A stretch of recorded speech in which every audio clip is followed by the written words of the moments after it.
Welcome out to another episode of It's All Been Trucked Before. We're moving along in these animated series. Yesteryear. Not yesterday.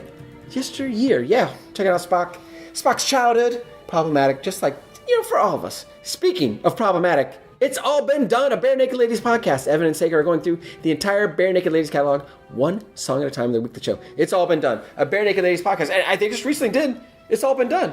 Yeah. So, wait, right? A month ago at this point. Yeah, exactly.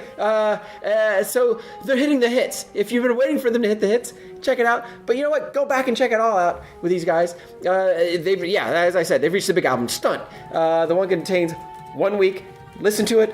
They don't mention the golf club killing guy that I mentioned, but that doesn't mean you shouldn't listen to it. That means you should go listen to it and then hit those guys up on Twitter and say, hey, why didn't you mention this bizarre golf killing theory? And you know what?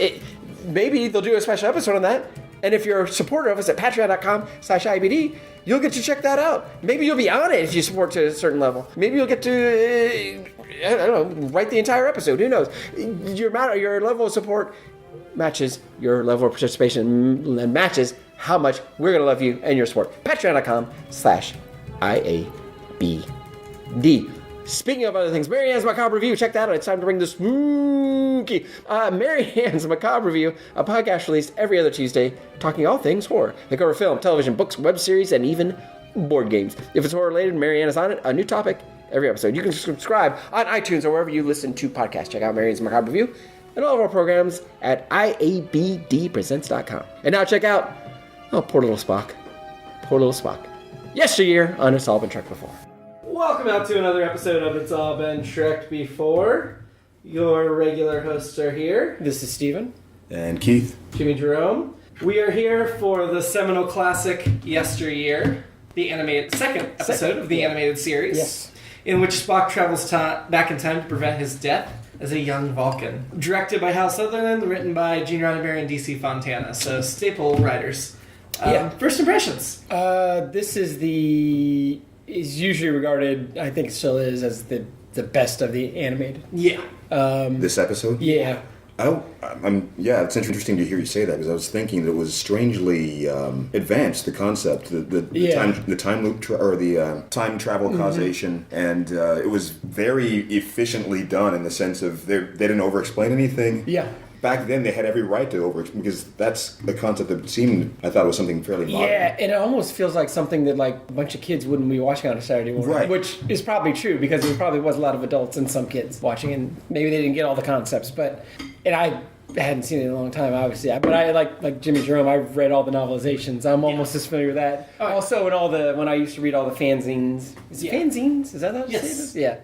This came up a lot, so I'm very, very familiar with it. Yeah, so we're only 2 episodes in. This is my favorite so far. We're not doing rankings yet, Steve. I know. Sorry, I tipped my hand. I hope people don't turn off the podcast. Well, it's done now. So, yes, I understand that it is better than last week, although I won't tell you which one. Sure, right. You don't want to tip your hand out. I've already done that. The fact that it's better doesn't necessarily mean it gets ranked ahead. But anyway, the time travel aspect of it was a mess. Yeah. That was my biggest problem. As an emotional character story with Spock, it worked. But figuring out I saved my life, so I saved my own life, so I survived, and this time I was somewhere else, and I didn't save my own life, so I died, and and why did his pet somehow? It just did not make sense to me, timeline-wise. And I understand it mostly because of Lost. With Lost. No, I mean, you watched the series Lost, right? Yes. That whole last season, if I hadn't had to spend my time getting my head around that, that is essentially what this is. This is the what happened theory of, since he already did that to himself, he had to go back and do it, and it wasn't going to mess anything up because that was already part of his timeline. But it did mess something up. It killed his pet. That is something I wish they would have addressed too. But yeah, it was... and the fact that so I get he did it so it saved him. What I didn't get was he didn't do it, and then he disappeared. And then, I guess you could, by logic, say he had always not done it and disappeared and then done it. But then if he had not done it, then he would have never been born, so how could he have done it? I don't know. Like it's a little messy. It is messy, it's very messy. but at the beginning, how did they explain why he wasn't available to do it? Were they already traveling through something before? Yeah, they were visiting some other thing. Okay, so he was outside of time at some point, and therefore that's well. The thing I was going to say about that too, the problem with the what happened thing is once you realize that's what's happening, then it kind of takes the danger out of things, and so it's like if he's destined to do this, he's going to succeed anyway, right? But I think that was part of the point of like, but I don't remember how I did it, and then the pet died. Exactly. So at first I thought, okay, this is just his childhood memory being distorted. Like, he was so long ago that he just. But then the pet, and so. Yeah, I agree with you. I thought childhood memory as well, and whatever he's gonna do is fine. But. But then it's like somebody figured out. I was like, wait, this isn't dangerous, so let's do something else. And I hate the idea of the Guardian Forever being used as a device to just do time travel episodes or whatever. Agreed. And I think DC Fontana just really wanted to do the Spock story, or Spock as a boy story, linking it to Journey to Babel, which she wrote, and definitely her best piece. I would have no problem with him telling Kirk the story and just flash it. Right. Yeah. That would be or better. I don't know why they couldn't just start the episode and just be like Vulcan, 22, 30 years ago. Yeah. Because if we know Sarek and we know them all, and we know Amanda and Grayson and all that. Did they do stories like that back then? I don't know. I mean, did they use that kind of storytelling of the flashbacks and for no reason? Yeah, they didn't. I felt like they were, obviously the original series they didn't. It seems like, though, by 73, you could possibly get around that. And actually, it was funny. I was reading some of the notes I was reading today. They were like, well, in the 60s, we couldn't do this. And this will apply in a couple episodes. But the 60s, we couldn't get away with this. But this was the 70s, and we could. I was like, what? I was like, okay, yeah, I guess it was a little better, but... Woodstock, 69, right? So we probably just flipped the script on everything. Right, exactly. But I love the Guardian of Forever, but I don't want him. I don't want it used all the time. Interesting fact, we are recording this right outside the Guardian of Forever, and you can hear my voice as a child in the background. Well, I'd already tuned it out. I just Obviously, that's Zoe again. And I also, just the idea of, we're going to send historians back to look at history. It's like, that sounds like a terrible idea. Well, so at first it was like, we're just observing. And I was like, okay, so they're standing outside the Guardian and they're looking back. And they're probably just telling the Guardian, don't show us the future. Even though that would be really tempting for historians to ask for. So they could go ahead and write their history books ahead of time. Get their work done ahead. So then they can relax and take the rest of their life off.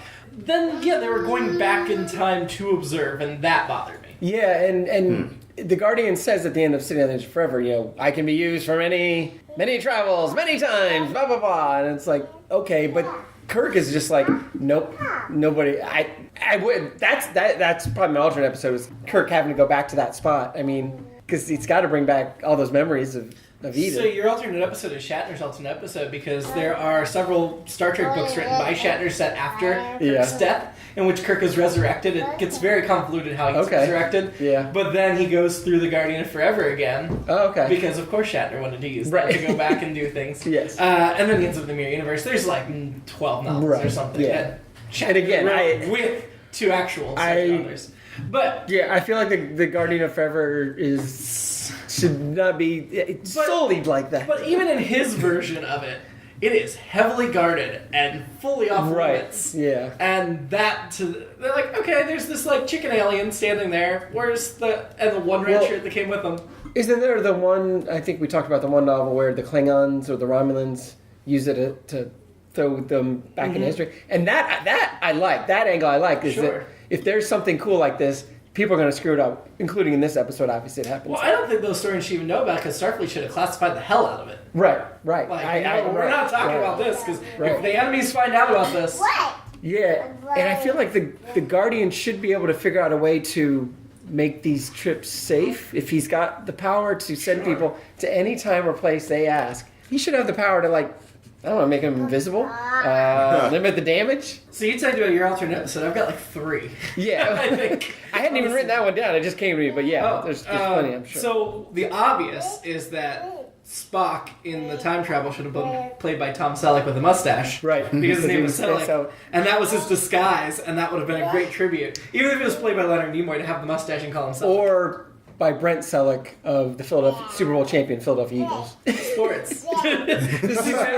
I knew no one would care about that. I also would like to see a young Michael Burnham peeking out from behind the column, There you go. see what's going on.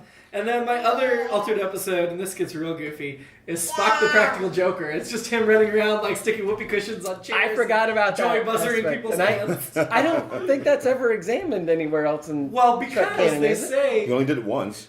My guess is in this episode, they say Vulcans don't tell jokes. And he Right. hadn't picked his Vulcan or human path yet. In this episode, he picks his Vulcan path. Right, So he would okay. never do a practical joke again. When he says he's picking Vulcan at the end, is Amanda happy or is she disappointed? I think she's disappointed. Yeah. The long eye close Yeah.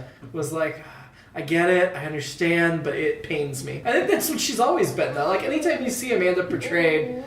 I mean, Journey to Babel again a little bit, but you see it in the movies, you see it in Discovery. Like, she's really torn about it. That she really wants her son to be her son, but she also fell in love with the father, so she understands it. Right. Yeah. Is it better to be the most emotional Vulcan of all time or better to be the most logical human of all time? Well, we saw what happens with Spock's stepbrother when he lets his emotion out. That was half Romulan, this is Romulan emotion, totally different. But yeah, I mean, Spock points out in this episode, Vulcans are just super emotional. And in some canon Star Trek things, they kind of establish Vulcans are like the most emotional of species. They just tamper it down because they have found that they have a better way of life without it. Is it logical to be a bully and no, but and those a are racist? kids. And kids are kids. Kids aren't that good Kids at are logic. kids. That's I mean, true. we've seen that in other That's true. You touched on that. I had that there. As I was saying, it reminded me of modern day politics, actually. Yeah? Yeah. In the sense that Spock is being chided for being emotional, but the bullies are somehow blameless. Yeah. They're not being emotional. They're just His voice is shrill too. I mean, that's just part of it. And if he just smiled a little more, you know, Spock. Yeah, Little Spock. little Spock.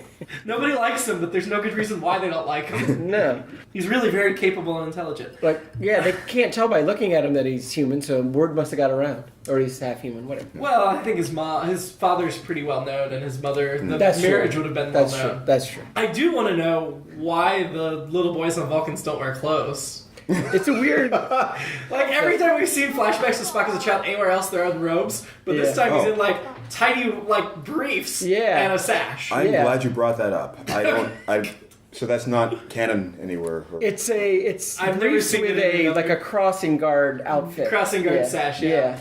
No, we've seen Spock flashbacks to this age in multiple iterations, and he's always he's always in school at the time, wearing the robes, so maybe this is what they wear on the playground, but it still felt like you don't need little boys running around practically naked. Doesn't seem like the most logical thing. Yeah. They do live on a desert world, but still. Yeah, but the robes are supposed to shield them. Right, right. I hadn't realized that before either, I guess. Yeah. About the climate of the entire planet. Yeah, until, in almost all sci-fi, it's always one environment for the whole planet, whether it be Star Wars, Star Trek, or something else. Yeah, right. It's homogeneous, just like the people. I mean, Star Trek invented that, and everybody ripped it off. Yeah.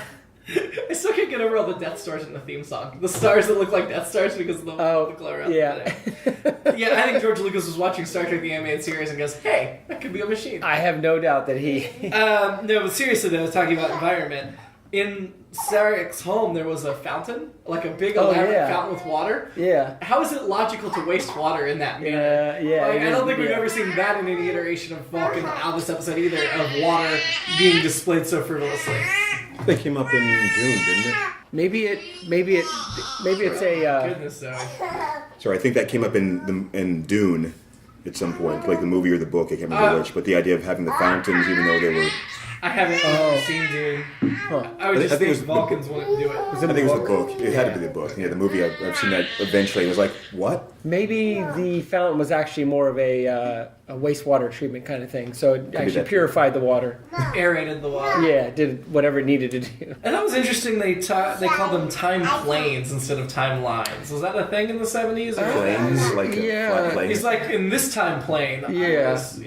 I mean, honestly, that makes a little more sense than timeline if you're talking about dimensions and things. Right. But I've never heard that term before. Yeah. I don't think.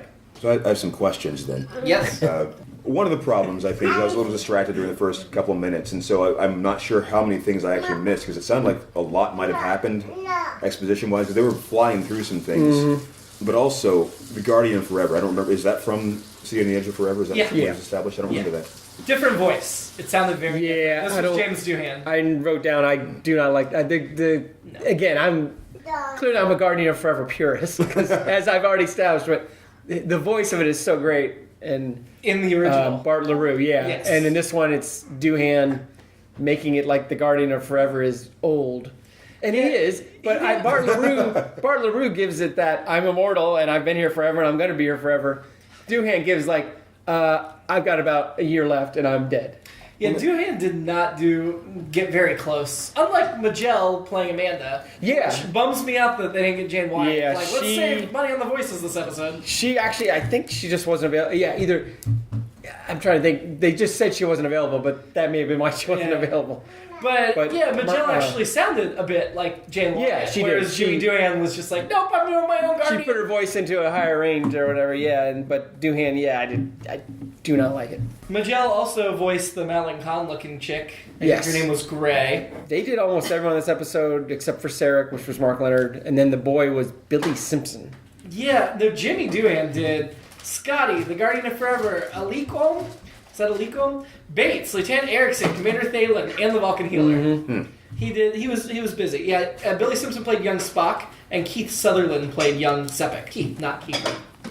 Yeah, I had to look at that. I had to do a double look. I did a double take when I was looking at that. So I was noting not that even it sounded like Mark they got actual children at the time to do it, which didn't sound that great, but at the same time, I mean, it sounded authentic. I don't know if it Yeah, so he showed up to the audition and he wasn't sure how to do a Spock voice as a kid without sounding like a bad actor. So it was an adult who was doing that? No, it was a kid. Oh, okay. So they showed up, they gave him the sides, and he read through them, and he thought he was ready, but he was still trying to figure out, okay, well, how do I sound like Spock, but not sound like I'm just stilted or whatever? And because he got that direction, like, be kind of stilted or whatever. And then they used his audition. What you hear in the episode is his audition. Because he's like, do you want to re-record it? When am I going to re-record this? They're like, oh, you're not. We just kept your audition stuff. Jeez, yeah, and he's like, I'm terrible. He was sure it was terrible. And there are spots you can tell it's like, it does sound like bad acting, but it's not all Billy Simpson's fault. He was ready to go back in. And he felt like for a long time, like, oh, I ruined it. It's a terrible episode, but it was Emmy nominated. I mean, it wasn't Daytime Emmy a great nominated. performance, but... Yeah, but for playing whatever 9-year-old Spock. Things are going to be fast and loose for like decades to come anyway, as far as animation, voiceover, and so forth. Right. So I thought it was interesting they didn't credit Mark Leonard, Billy Simpson, Keith Sutherland in the ending credits. That is weird. So they don't do guest stars in this? I guess animated? in the 70s, at that point, they didn't care about animation that much. Because in the They just didn't 60s care. show, they listed cut, guest print, it's stars. done. Yeah. And they did list in the ending credits George Takei and Nichelle Nichols, even though they didn't appear in this episode, because even though they were in the opening credits, they are main cast members now, whereas they weren't in the original. Yep. So for the animated series, Sulu and Uhura have been upgraded. And that's why originally this was going to be the first episode, but since I'm trying to remember how it worked. Takei wasn't in this? Maybe there's some reason. Or maybe Shatner demanded it. Because Takei was running for office in California, and so they didn't want to. Equal time rules. Yeah, back when we actually had those, so they had to move it. But yeah, so if Takei appeared on television in a scripted role, they'd have to still give equal screen time to his opponent. Yeah, but I just kept thinking Shatner had to have hated this episode. Oh yeah, because Kirk was hardly in it. Yeah, I definitely at the beginning he was extremely take charge in front and center, and so it was really weird to me they didn't go back with Spock because it's all. I mean, if it was the film live action, Shatner demanded he go back with Spock in Central. Well, I think you might have answered your own question. Would he have even really cared about the animated series that much? I mean, he's probably just showing up and read these lines. His ego would have still cared, but he probably didn't have as much say. That was the other thing. This was the first time they all got back together since '69 or when the original ended. This is a question for you, Keith. I felt like, maybe it's just this episode, and we'll see in the others. Like Shatner's delivery, especially when he's doing the captain's log, is less dramatic. Yeah. Which I feel like usually when you're doing like an animated, I feel like people are more, lack of a better term, animated. I've heard that. Well, I mean, I don't know. I didn't catch it that much in this particular episode, although I noted that Spock's voice, or Nimoy, I guess, translates very well to animation. He sounds about true to live action form. Whereas I noticed, like in the first episode, all the other actors, there's still a little bit of that kind of, you've seen it even in modern sitcoms and things like that, where they do like an animation episode. Yeah. It doesn't quite sound right when they're off camera, just sort of like reading their lines. Yep. It's not horrible, but you can always tell there's that sort of difference where it's not translated. They're used to using their bodies in a certain way to get things across. So I guess the secret is use your body even while you're voice acting. Right. And we know a little bit about voice acting. Yeah. And I think to backtrack to your question, Keith, about Shatner, whether he wanted to be there, I think this was still in that period where they weren't all getting a lot of other things to do, but they didn't want to get stuck even more in Star Trek. You want to get paid, and nobody else is beating down their door. So I think it is a weird middle ground of like, all right, well, I'm glad there's a demand for this, and I'm glad I can get paid, but it is a Saturday morning cartoon, and I'd rather be doing movies, and why isn't anybody calling me to do anything other than Kingdom of the Spider and Devil's Reign or whatever. So, fast forward 5 or 6 years, and they're all signing on to do Star Trek Phase 2, another Star Trek television series, which we'll talk about later. As everyone knows, I am a stickler, or at least the original series, whenever they mention years, I always wanted to know, years where? And in this episode, they said Vulcan years every time, and I really appreciate it. Space years. But who was saying Vulcan, though? Were they saying on Vulcan? I think the Guardian of Forever, and I think one of or Spock or Kirk are one of those. Okay. So getting back to I guess where I might have been confused at the beginning. So why were they? We're saying that the whole thing about them being historians, studying history, is that what the premise for them being outside of time? Yeah. At the beginning of this episode? Yeah. They were at the beginning of the galaxy or something. Is that what the Orion? The Orion. They were doing something with the Orions. Yeah. Man, they really just like They launched just wanted right to see into Vina that. dance some more. That's all. And I actually like the idea when they come back and like nobody recognizes Spock. I thought that was a great. That's a great start. That's a good. That part's a good entry point. I like some of the things I read were like, well, they thought it was fitting and interesting that Kirk still knew Spock because showing their friendship and all that stuff. Nah, that just felt like Shatner. Well, I think because Kirk was with Spock back then. Right, that was the explanation. Yes. Yeah. But I thought McCoy's line about, I thought for sure you know who Thalen was by now. He's been your XO for 5 years was absolutely ridiculous. Oh, that's like. That was just like, he said it so nonchalantly, like, of course you've forgotten, even though I thought you'd remember this guy you've seen every day for 5 years. That's one of those exposition things, like when I'm reading a play and the two people start talking about, oh, you remember when we met and we were doing this and that, it's like, yeah, I do. I remember that. I was there. Why are you telling me this? That seems really weird. What'd you think of Thalen? The Andorian? Yeah. And that was good they had a new alien. Fine. Not a new alien, but a new look at another species. We learned a little more about Andorians. Yeah, were they? I don't think I realized they were a warlike race or like a Klingon type thing or something. They were kind of violent in Journey to Babel, but I don't think they really got into it. Yeah, and he was supposed to be bluer, and they messed up. Yeah, of course they did. Speaking of mess ups, just like Spock was supposed to be green, and they kept correcting. And there's a Vulcan moon in this episode, and DC Fontana and Gene Roddenberry were like, no moon, no moon. And they're like, oops, we put a moon in, and then in the 2009 movie, they put a moon in. I think it's Journey to Babel where they say, like, oh, Vulcan doesn't have a moon. But I guess the 2009 version's a completely different universe, right? Isn't that the idea? Well, it's an alternate time plane. That's it. Now, it was it's split with the destruction of the Kelvin. So it's split, like in the Back to the Future where, it went off to Biff. Remember when Doc Brown drew the line across the chalkboard? Yeah. And then the other line split off of it? Right. It's the alternate timeline? Yeah. That's the 2009 is the Biff runs the casino timeline. Fair enough. I mean, that's the easiest way to explain it. Yeah. I think nerds will get that. Yeah. I liked it. He had very shifty eyes. But yeah, I thought that was supposed to show that he maybe had something to do with it. But I also like, despite seeing some characteristics of the race with the violence or whatever, like, he was like, yeah, but I'm a Starfleet officer and I respect family. And, like, that was a complex character for as brief as he was shown. So that bird character, that was another result of that timeline, essentially? I guess it's Ilekum. No, that was the historian that was studying things. Oh, okay. So not a crew member or something. Yeah. No, they packed a lot into that. I was just like looking down for a few seconds. It was just like this should have been a 40 or 50-minute episode. That was DC Fontana's thing. It was like, I really wanted to, it would have been great to do an hour. She's like, but we were just kind of like, all right, we got to drop all these things. I think you mentioned the key to it, which was DC Fontana, you said, was writing it. Yeah. It was just, this is all just one big device. Once you view it in that way, it kind of brings the episode down. Yeah. When you think it's just, I start with wanting to do this, so we're just going to kind of go work our way backward to, okay, but how and why did this? And that results in the messiness of the time travel aspect of it. It's like, okay, well, they're going to be there because they're going back in time, because Yeah. you had to solve this thing, and because of this, but how did he find out about it, and blah, blah, blah. So I think even in season 3, this might have been slightly above the middle, but it would be around the middle of the ranking episodes. I mean, like Steven said, I'm pretty sure that this is regarded as the best animated, but it's not good. Yeah. It's not a great episode. Apparently, one of the episodes in the later season actually won a Daytime Emmy. This was just nominated, but... So we'll see if there's... But as far as in Star Trek fandom... This is the one that's remembered. This is the one, and I think it's essentially because that connection to Journey to Babel, the story of the sea the lion. Spock backstory. And Yes. we see Spock backstory. And I do like that story, and the whole euthanasia aspect. I guess this was one of the first, if not the first time, something died. Literally, First interracial kiss. first time something died on Saturday morning cartoon. Oh. Because the animal. What about when Fred Flintstone put down Dino? Was that after this? That was just a that was later. That was yeah. just a dream. That was the movie. You're thinking of when the Flintstones went to Vegas. Flintstones Rock Vegas. Yeah. So music is very Hanna-Barbera, I've noticed. Yeah, it is, and it's one of my favorite shows.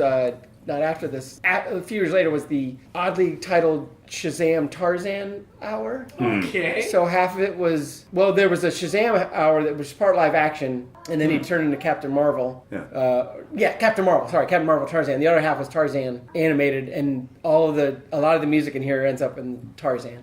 Because Filmation was a weird shop, I think. There's so many things that are sprinkled like that back just somewhere in the back of my head from when I was really small and watching these things. I don't remember where they came from exactly, but they're just in there somewhere. I will say, animation-wise, I thought Amanda might have been one of the best strong characters in the series for matching the performer. Yeah. And not Magelle, Jane Wyatt. Right. The beast that attacks.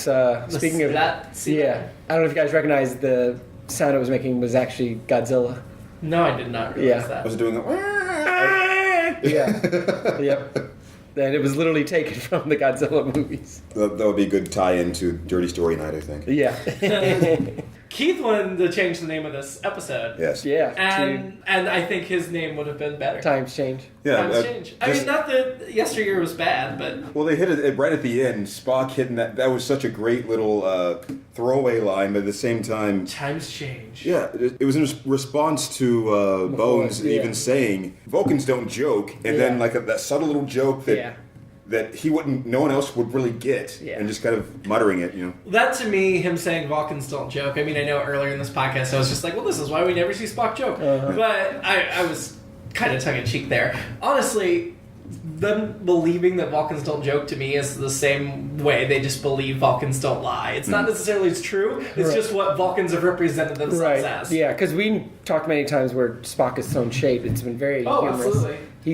He'll drop it on people. His human side. No, it happens more, I think, when he gets older. He gets more comfortable with balancing the two sides. Yes. The last note I had was that essentially Star Trek ripped off Star Trek, because in the 2009 movie, Spock ends up talking to old Spock talks to young Spock. And that's what happens here. Yeah. Except in the 2009 movie, Spock knew he was talking to Spock. Spock didn't know he was talking to Seth. And it was very interesting how they filmed Zachary Quinto's auditioning used in the 2009 They did, movie yeah. for that scene. Yeah. And he didn't, instead of filming it. He was like, I was terrible. Yeah. He's like, I was so wooden, I didn't know what to do. Any other notes? That's all the notes I got. I liked the dramatic camera zooms at the beginning. During this, when they were talking about Spock being dead, and they just kind of do that pan in on Spock's face, like, eyebrow, and then just, what else? So I also put, luckily Spock can touch his younger self's shoulder without causing an implosion. As in some different versions. Yes. Yeah. There's all kinds of rules they bring up in whatever time travel thing you're going to do. And that did seem like a fairly reckless thing to do. And noticed that I was fooled toward the end when Spock was saying goodbye to his parents. He just said, peace. I thought he was going to end like, Peace out. But it was peace and long Peace life. and long life, yeah. That's a typical Vulcan thing. That was just live long and prosper is the response to peace and long life. Did not realize that. Yeah. But just the way he paused on it, so it was like, peace. It's like, wow, right. And then he threw up the hippie salute, which I know confused you. The two finger. So Steven thinks this episode was better than Beyond the Furthest Star. Keith, what do you think? Certainly, yes. And I know you're all waiting with bated breath for my opinion on this. Obviously, this is better. That's not up for debate. I mean, it could be, but it's not. So, Keith, you men, woman of Star Trek, you have the part of engineering that tried to eat Scotty. Would you like to change that? I don't even remember that now. I don't either, but that's what you have. Would you like to change your attraction? And do that. I will say right now, if any of you say the young Vulcan boys that are naked, Oh, no. What? I will have Chris cut that out because that is not appropriate, even as a joke. I guess I'll just have to put it in as Lovely Amanda. Is that what they called her? You want an Amanda? Yeah, was it Lady Amanda? No, Lady Amanda, that's what Yeah, she's frequently addressed as Lady Amanda in other iterations as well. Steven, you have the ancient insectoid. I was going to go with Amanda, but I think I'm going to go with the girl with the motorcycle helmet hair. The Madeline Kahn looking? Yes. I think her name's Gray, actually. Yeah, I'm going to go with her.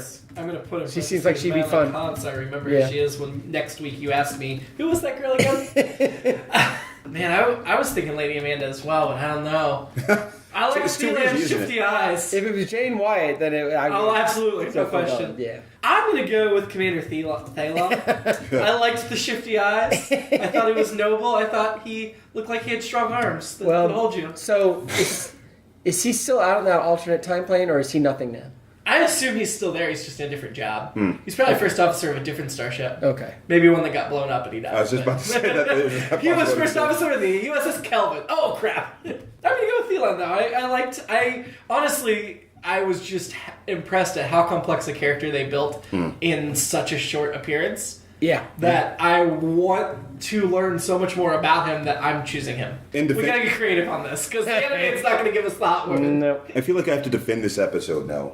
For some, just the time travel aspect. We'll talk about this later. Yes, it was messy, but I think they accidentally backed into something fairly complex. It could have been done better, but I mean, for the time, I was impressed, with the basis of what they were trying to get across. Okay. That's all I'll say.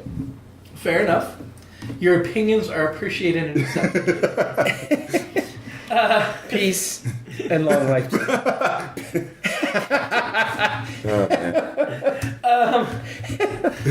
This episode was much longer than our first one. I'm surprised how much we had to talk about. Quite a bit more than the episode length was. But we will look back on this fondly, I believe. We'll make up for it in the next one when we talk for 5 minutes. Next week, we will be watching One of Our Planets is Missing. Yeah. That's the name of the episode. Yeah, that's the name. Written by Mark Daniels, in which the crew of the Enterprise must stop a living planet.